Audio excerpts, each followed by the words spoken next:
अपने माता पिता को बहुत प्यार करते हैं और संसार से सबसे ऊपर समझते हैं, परंतु मैं अपनी पत्नी से भी बहुत प्यार करता हूं, परंतु पत्नी और माता पिता में अच्छी सुलह नहीं है महाराज जी। इस स्थिति में मैं कैसे दोनों को दोनों का प्राथमिकता माता पिता की रखनी है, क्योंकि अर्धांगिनी अपना ही अंग है और हमें प्रकट करने वाले माता पिता हैं। तो अर्धांगिनी को इतना कि आप हमारे माता पिता की सेवा ना करें, मानते हैं, लेकिन आप हमें नहीं रोक सकते। हम आपकी सुविधा, आपकी अनुकूलता आपको देंगे, लेकिन आप हमारे माता पिता की सेवा में अगर तनिक भी विरोध करते हैं तो हमारे आपके संबंध में विरोध हो जाएगा।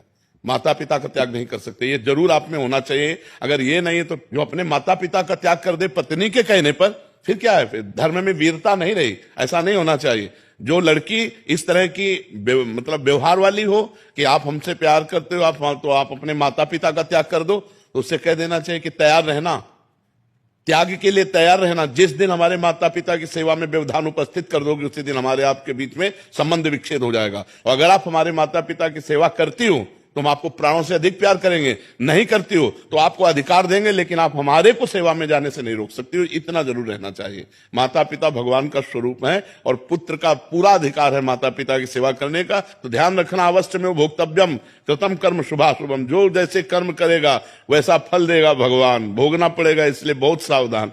तो कभी चूक मत कर देना, पत्नी के चक्कर में आकर अपने बूढ़े माता पिता को मारना पीटना या घर से निकाल देना, ऐसे कोई आचरण मत करना। पत्नी से को तुम करो या ना करो, हम तुम पर दबाव नहीं डालते, लेकिन आप हम पर दबाव नहीं डाल सकते कि माता पिता की सेवा से वंचित हो। माता पिता महाराज जी थोड़े से अलग व्यवहार के हों, वो बहुत गलत व्यवहार करें। हाँ, तो उनको चाहिए, माता पिता को चाहिए कि बुढ़ापा आ रहा है, ज्यादा अगर उद्दंडता करेंगे तो दुर्गति को प्राप्त हो जाएंगे।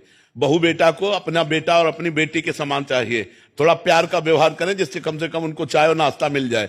अगर माता पिता करने लायक है और वो बहू बेटा से सेवा नहीं कराते हैं, बहू बेटा से ईर्ष्या करते हैं, तो बेटे को चाहिए कि दूर से देखता रहे, उनकी सेवा में भले न जाए। लेकिन जिस दिन वो ऐसी स्थिति को प्राप्त हो कि वो अपनी सेवा करने लायक ना हो, उस दिन वो गाली दे तो भी उनकी सेवा करनी चाहिए। माता पिता की तो भी सेवा करनी चाहिए, क्योंकि वो बुजुर्ग हैं, उनका दिमाग स्थिति 60-70 के बाद जो है मानसिक स्थिति बिगड़ जाती है। अगर वो गाली देते हैं, वो निंदा करते हैं, तो हमें ये बात नहीं माननी, हमें उनकी सेवा करनी है।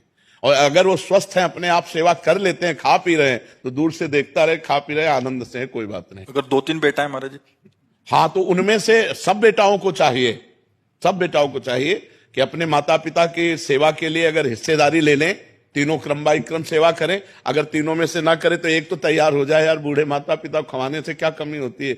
दाता तो भगवान है, खूब अच्छे से देते हैं। जो माता पिता की सेवा करता है उस पर भगवान प्रसन्न हो जाते हैं, क्योंकि भगवान धर्म से प्रसन्न होते हैं। देखो, पुंडरीक जी अपने माता पिता की सेवा करते थे तो विट्ठल भगवान स्वयं दर्शन देने के लिए महाराष्ट्र में आए थे कि नहीं आए थे? तो माता पिता की सेवा करने वाले को भगवत प्राप्ति निश्चित।